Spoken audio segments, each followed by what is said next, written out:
En el nombre del Padre, del Hijo y del Espíritu Santo. Amén. Ven, Espíritu Santo, y llena los corazones de tus fieles, y enciende en ellos el fuego de tu amor. Envía tu Espíritu Creador, y se renovará la faz de la tierra. Estamos estudiando el Catecismo de la Iglesia Católica, su tercera parte, la vida en Cristo. Segunda sesión, los 10 mandamientos. Capítulo segundo, amarás a tu prójimo como a ti mismo. Artículo quinto, el quinto mandamiento. No matarás. Habéis oído que se dijo a los antepasados, no matarás, y aquel que mate será reo ante el tribunal. Pues yo os digo, todo aquel que se encolerice contra su hermano será reo ante el tribunal. Continuamos subiendo el monte Sinaí de la mano de Moisés a recibir allá arriba los 10 mandamientos. Son 2.285 metros que mide el monte Sinaí. El catecismo dedica 505 números al estudio de los 10 mandamientos, es decir, subiremos 4 metros del monte Sinaí por cada número del catecismo que estudiemos. Hoy nos encontramos en el metro 1018 de altura. Estamos en el segundo apartado de este artículo, donde el catecismo dedica 18 números al tema que tiene como título el respeto de la dignidad de las personas. El día de hoy vamos a profundizar en los números 2288 y 2289 con el tema el respeto de la salud. Número 2288 del Catecismo de la Iglesia Católica dice: la vida y la salud física son bienes preciosos, confiados por Dios. Debemos cuidar de ellos racionalmente, teniendo en cuenta las necesidades de los demás y el bien común. El cuidado de la salud de los ciudadanos requiere la ayuda de la sociedad para lograr las condiciones de existencia que permiten crecer y llegar a la madurez. Alimento y vestido, vivienda, cuidado de la salud, enseñanza básica, empleo y asistencia social. Es un número extraordinario este, que prácticamente es la base sobre la cual se cimentaron los derechos humanos. Antes de que estuvieran los derechos humanos proclamados, ya el catecismo hablaba de esto hace muchísimos siglos. La vida y la salud física, dice este número del catecismo, son bienes preciosos confiados por Dios. Esta es la primera afirmación que se nos hace en este número 2288. Fijémonos, queridos amigos, cómo hoy en día tenemos como una contradicción muy grande en nuestra cultura. Por una parte, nos agarramos a esta vida como si no existiera otra y hacemos todo lo posible por quedarnos aquí. La falta de fe en la vida eterna hace que nos agarremos a esta vida como lo único existente. Pero al mismo tiempo la maltratamos. ¿Cuántos pecados cometemos contra nuestra propia vida? ¿Cuántos riesgos innecesarios corremos en cada momento de nuestro día en contra de nuestra vida? Manejar altas velocidades, juegos extremos, pruebas de supervivencia, destrozándonos a nosotros mismos con formas de vida poco sanas, alcohol, drogas, prostitución. Qué contradicción, ¿no? Nos aferramos por un lado a la vida, pero por el otro la destrozamos, la maltratamos, durmiendo poco, por ejemplo, trasnochándonos largamente. Y esta contradicción me recuerda otro tipo de contradicción, ese tipo de violencia contra, por ejemplo, las esposas, lo que es hoy día conocido como violencia doméstica. ¿Cómo es posible que alguien que habla en términos de posesión, mi esposa, mi compañera, mi pareja, todos esos machistas que hablan así, sean capaces de agredirlas? No que es tuya, pues. Cuídala. Estamos en una cultura de contradicciones. Quien se apega a la vida, pero al mismo tiempo la maltrata. Quiero la salud, pero al mismo tiempo la destrozo. Quiero a mi esposa, pero al mismo tiempo la maltrato. Y así podemos tenerlo a todo. Y las explicaciones que se le pudieran dar a estas contradicciones son que no sabemos querer, que queremos mal. Por tanto, tenemos una gran tarea de aprender a querer bien, de aprender a amar bien, porque la verdad es que queremos mal. Hay una escuela de amor en la vida, y esta escuela de amor exige un vencimiento propio, exige un aprender a ordenar las cosas, exige un no dar por supuesto que todas las formas de mi querer son buenas. Cuando se ama con un amor posesivo y egoísta, donde no se distingue entre pasión y voluntad, entonces ese amor es un no querer bueno. Eso no es un querer bueno. Cuando se ama con un amor de donación, con un amor de construcción, entonces eso es un querer bueno, es querer bien. El ideal del amor esponsal es que sea un amor de donación. Esto ya lo explicamos cuando hablamos del sacramento del matrimonio.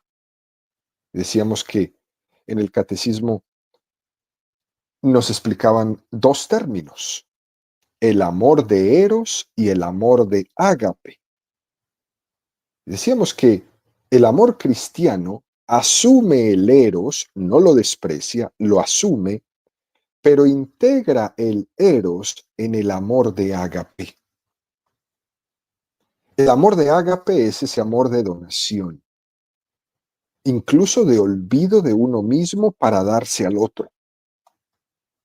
Cuando no hay un amor de ágape, hay un peligro tremendo de que uno se esté buscando a sí mismo con la excusa de que ama y termina haciendo daño porque ama mal, porque utilizó a la otra persona para buscarse a sí mismo, y eso es un amor destructivo. Por tanto, el amor, en vez de convertirse en un vehículo de donación de mi vida hacia la otra persona, acaba siendo un instrumento para buscar mi egoísmo, y eso me destruye. Este ejemplo que pongo de lo que ocurre con el amor esponsal, también ocurre con el amor a uno mismo, en el amor incluso a la propia salud. Y aquí el catecismo nos hace una referencia, un número que ya estudiamos, el 1503, que dice: la compasión de Cristo hacia los enfermos y sus numerosas curaciones de dolientes de toda clase son un signo maravilloso de que Dios ha visitado a su pueblo y de que el reino de Dios está muy cerca. Jesús no tiene solamente poder para curar, sino también para perdonar los pecados. Vino Jesús a curar al hombre entero, alma y cuerpo. Es el médico que los enfermos necesitan. Su compasión hacia todos los que sufren llega hasta identificarse con ellos al decir: estuve enfermo y me visitasteis. Su amor de predilección para con los enfermos no ha cesado a lo largo de los siglos. Él suscita la atención muy particular de los cristianos hacia todos los que sufren en su cuerpo y en su alma. Esta atención dio origen a infatigables esfuerzos por aliviar a los que sufren. ¿Qué número más hermoso este? 1503 del Catecismo para nunca olvidar. Porque alguno podría pensar que si Jesús vino a anunciar la vida eterna, entonces se le está quitando importancia en esta vida que tenemos aquí en la tierra, como si lo único importante fuera la vida eterna. Y sí, es verdad, hay una vida más importante que esta, esa que nos está esperando más allá, que nos está esperando después de esta.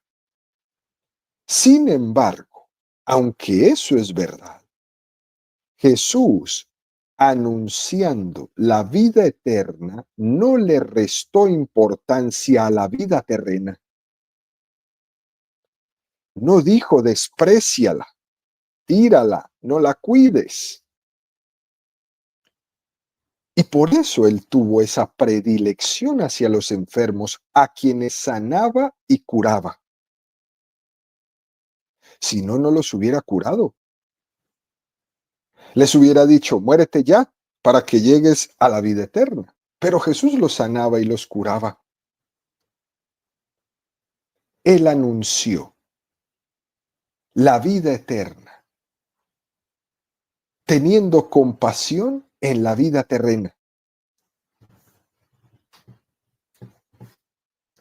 Ese anuncio de la vida eterna venía acompañado de un cuidado y de una sanación en esta vida terrena. Y por eso Jesús nos enseña a cuidar la salud como ocasión del ejercicio de la misericordia, dándonos a entender que esta vida es un signo de la vida eterna, que quien no aprende a apreciar esta vida difícilmente va a apreciar la siguiente. El que no aprecia esta vida terrena no va a entender la vida eterna como un don. ¡Qué importancia!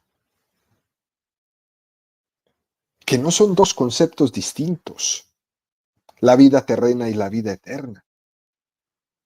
Que una es el paso a la otra. De hecho, entender mal esto ha llevado a muchas sectas que predican que lo único importante es la siguiente vida y que no vale la pena vivir en esta.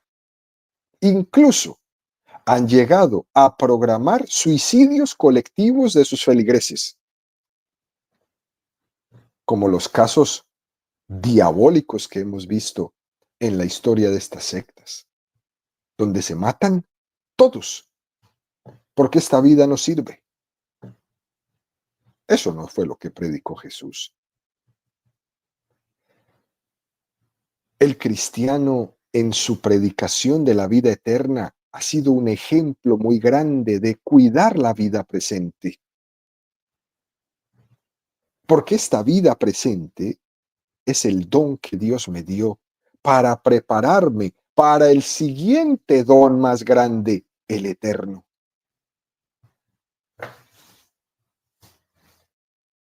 Y aquí se aplica ese pasaje del Evangelio.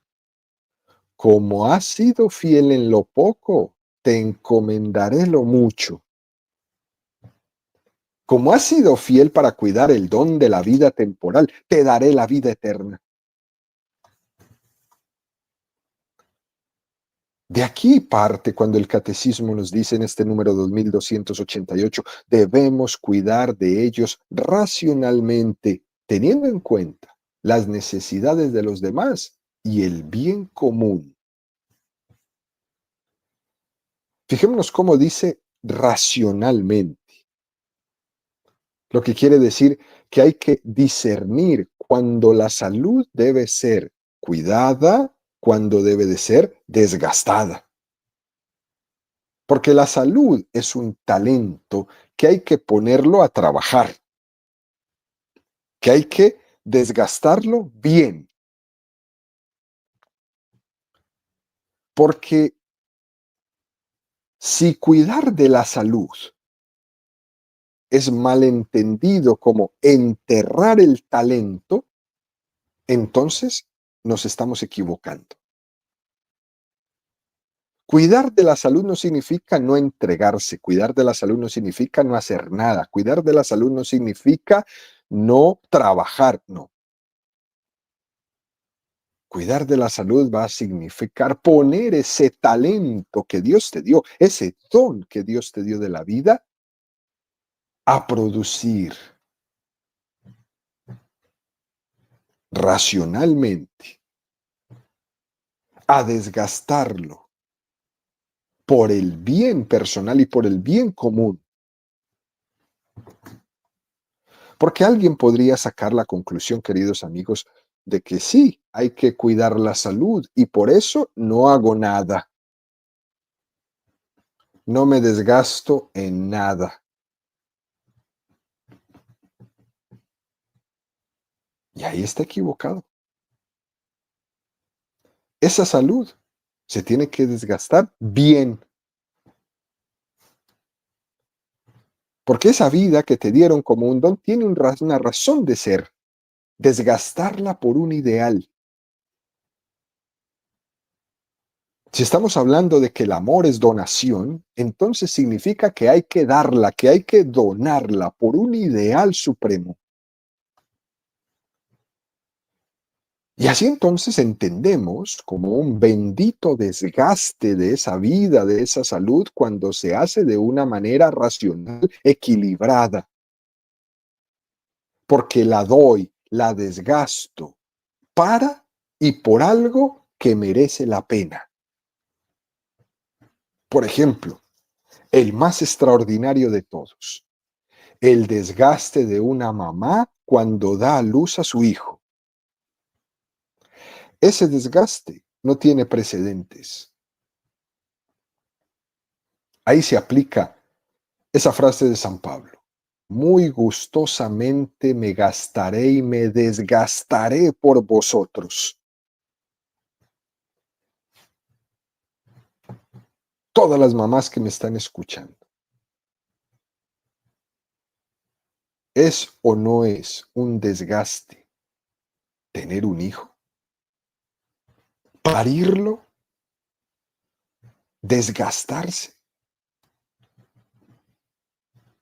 O los señores sacerdotes, ¿es o no es un desgaste trabajar, sostener, santificar esa comunidad? ¿O el profesor en la escuela? ¿Es o no es un desgaste estar al día con tus alumnos?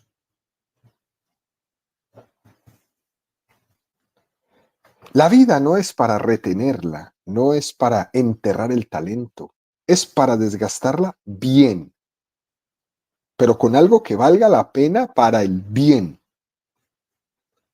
No es para desgastarla en el mal. Ese desgaste bueno no puede ser el alcohol, no puede ser la drogadicción, no puede ser el trasnocho, no puede ser el cigarro, no, no, eso no. Tiene que ser por un ideal bueno, como tener un hijo, como preparar las clases de formación para los hijos, como ser un buen catequista. Eso es desgastarse. Luego dice este número del catecismo, teniendo en cuenta las necesidades de los demás y del bien común. El cuidado de la salud de los ciudadanos requiere la ayuda de la sociedad para lograr las condiciones de existencia que permitan crecer y llegar a la madurez, dice el catecismo. Es decir, el cuidado de la salud no es solo cosa mía, no es una tarea individual.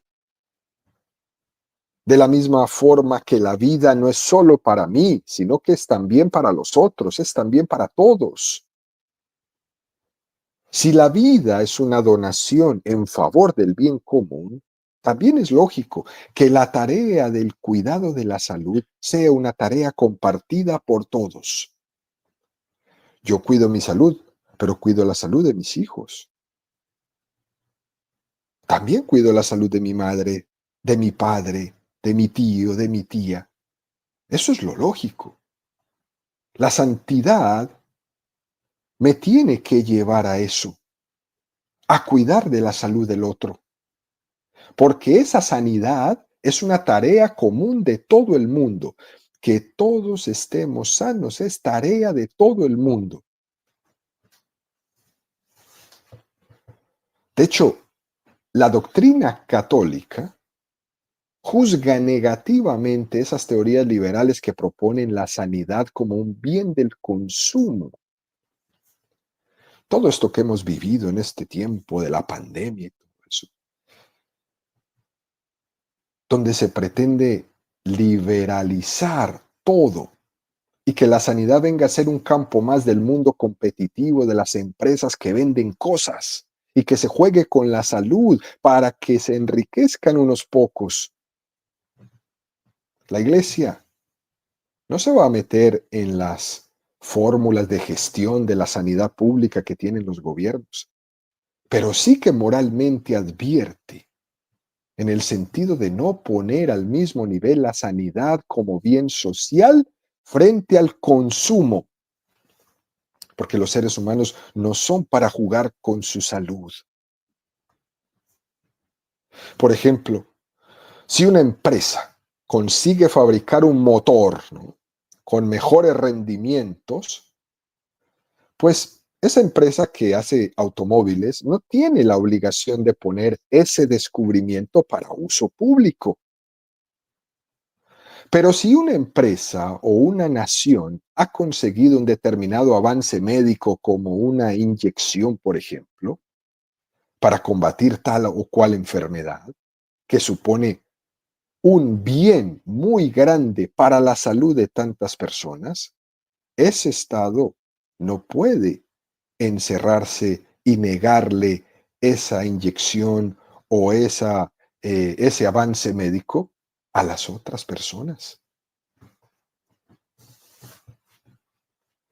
Pero si se usa ese adelanto en el sentido de rentabilidad, como si se tratara de ese motor o de un bien privado solo de consumo, entonces eso es inmoral. Esto es un análisis muy fuerte que se hace en el tiempo de la pandemia. ¿Qué fue lo que pasó aquí? ¿Qué fue lo que nos hicieron? ¿O qué fue lo que pretendieron hacer y no pudieron? ¿Qué cosa tan inmoral sucedió? ¿Quién pretendió matar la humanidad o enriquecerse con la salud?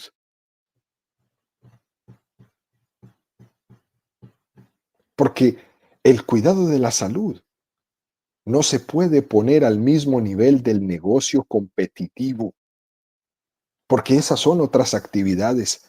La salud tiene que ser cuidada por todos, y si no es así, todos esos actos son inmorales.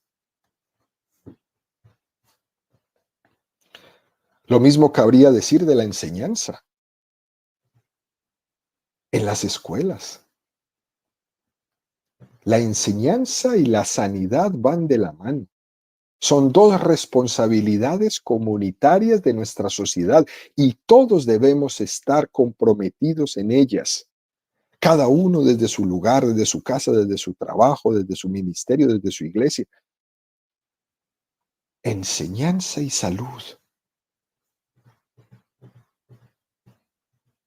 Y al mismo tiempo que le reclamamos a los estados que tomen conciencia de esta responsabilidad, también nosotros llamamos la atención sobre el peligro de que la ayuda social del Estado se confunda con un supuesto derecho al control de la conciencia de cada individuo.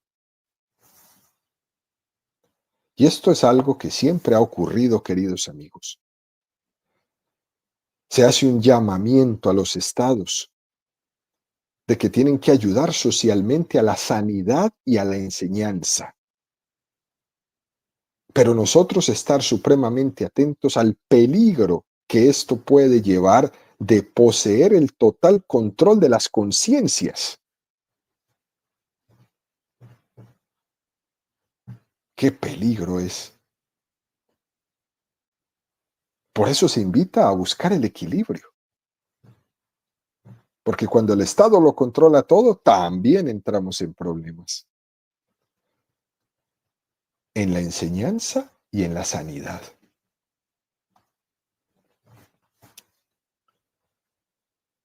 La Iglesia tiene una vocación de llevar adelante el ministerio de la sanación.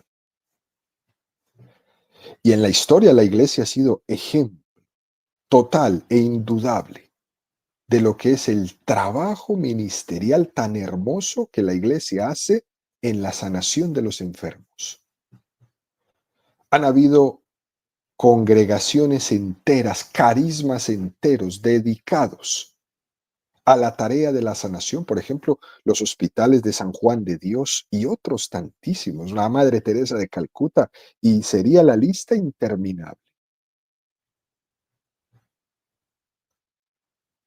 Un trabajo profundo de cuidado. Quítale al mundo todos los hospitales y centros de atención de salud que tiene la Iglesia y el mundo estaría en problemas. Es un compromiso de la Iglesia Católica en pro de la salud, del cuidado de la salud, atendiendo a ese llamado de Jesús, Mateo 10:8, curad enfermos, resucitad muertos, purificad leprosos, expulsad demonios, gratis lo recibiste y darlo gratis. Cuidar a los enfermos. La Iglesia ha recibido este mandato del Señor. Y durante toda su historia ha intentado realizarlo de diferentes formas en medio de todas las dificultades habidas y por haber.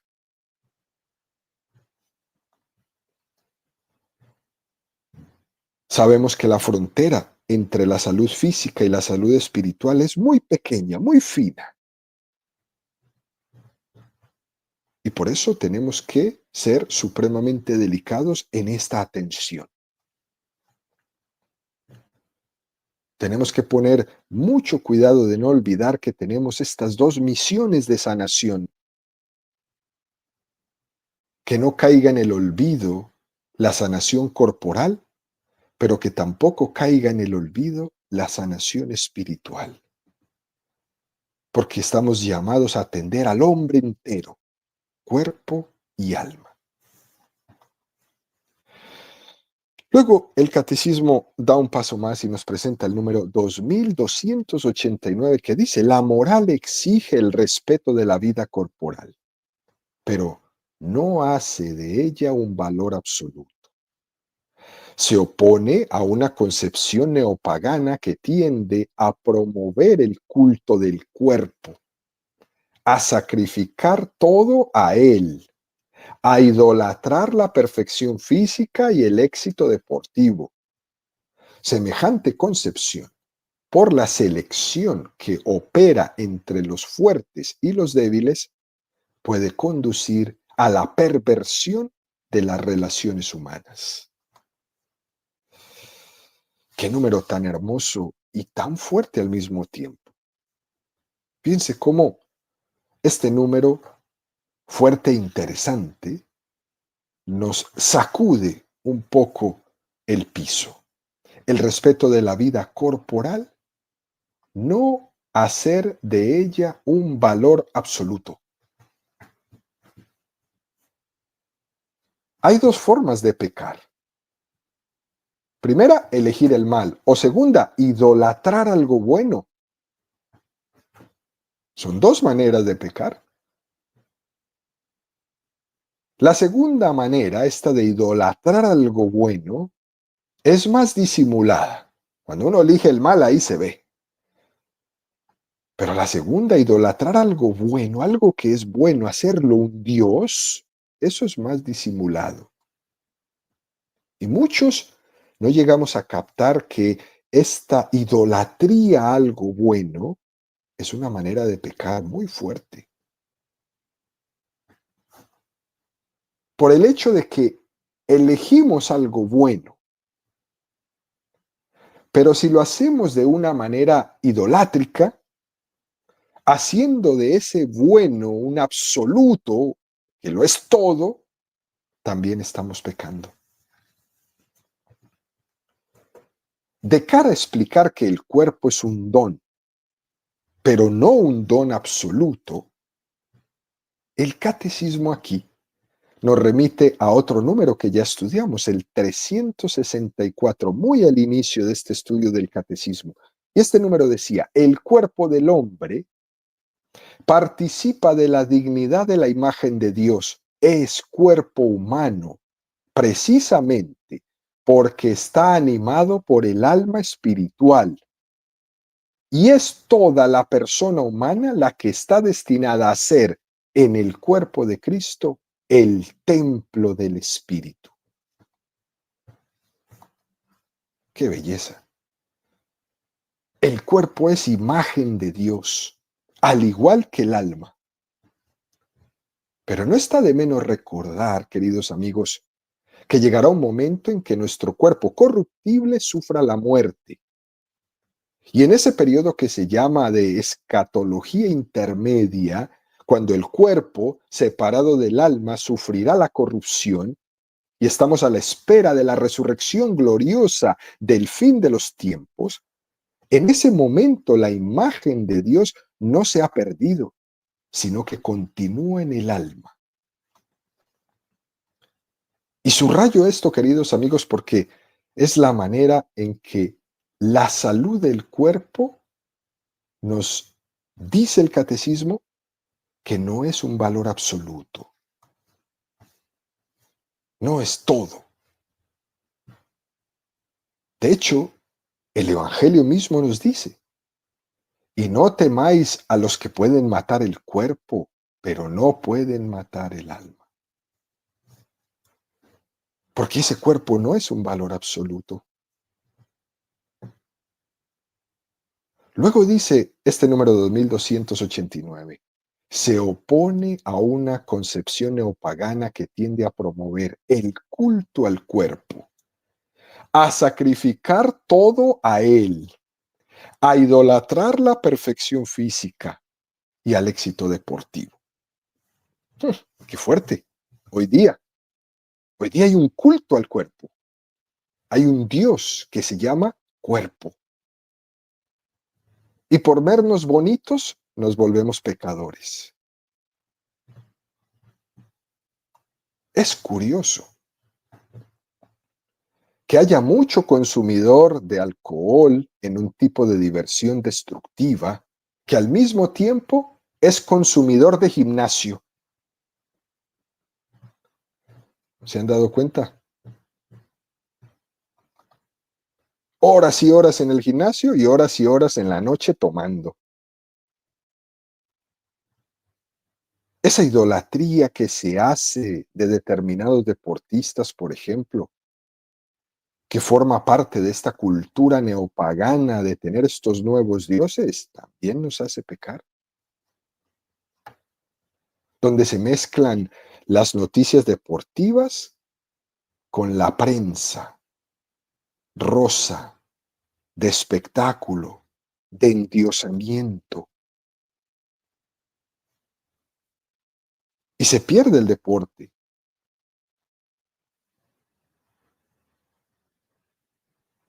Es curioso, pero en la medida en que los santos han dejado de ser el punto de referencia en nuestra sociedad, se buscan referencias paganas y se endiosa hoy día lo que sea.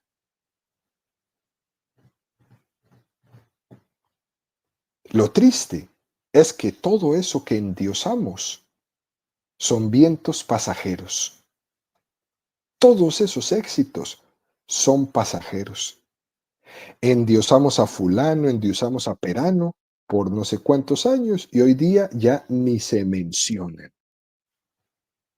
¿Qué pasó con ese Dios tan pasajero? Solo les duró 5 años o 10 años mientras fue fuerte en el fútbol. Ya ni se mencionan. ¿Qué pasó con esos dioses? Dioses pasajeros, un nuevo paganismo. Y ahí andan buscando quién va a ser el siguiente Dios. Y se hace lo que sea. ¿No se han dado cuenta cuando bajan un Dios y quieren poner otro? Nos hacen ver y pensar que ese Diosito que ya están preparando para ponernos, para poder quitar al otro que estaba, lo tienen que llenar de show, lo tienen que llenar de espectáculo, tienen que vender un montón de cosas, tienen que presentarlo como más que el otro. Uy, Dios, qué competencia, tan inmoral es todo eso.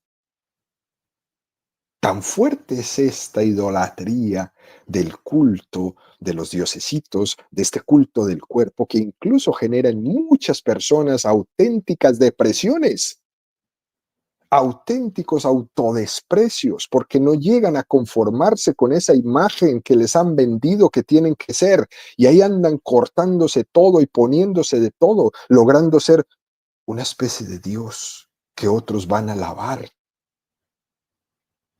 una especie de Dios que otros van a ponerle una velita.